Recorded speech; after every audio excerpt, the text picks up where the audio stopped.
जैन मित्रांनो, तर पोलीस भरतीला मिश्रणावरती एक प्रश्न पडतो अशा प्रकारचा. त्यात मुलं भरपूर गोंधळून जातात. तर आपल्याला प्रश्न काय, 15 लिटर मिश्रणात 40% अल्कोहोल आहे, तर त्या मिश्रणात किती टक्के पाणी टाकलं असता मिश्रणाचे प्रमाण 25% होईल. तर आपल्याला करायचं आहे काय, आपल्याला 15 गुणुले 40 वरच्या दोन संख्याचा गुणाकार करायचा आहे. किती टक्के प्रमाण होईल भागिले 25 छेदामध्ये 5 5 25 5 त्रिक 15 पंचाट 40 3 8 24.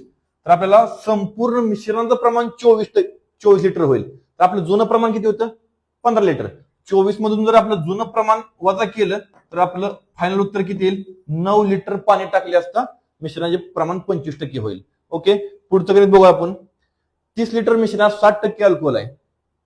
30 लिटर मिश्रणात 60% अल्कोहोल आहे, तर मिश्रणात किती टक्के पाणी टाकलं असता 20% प्रमाण होईल रे.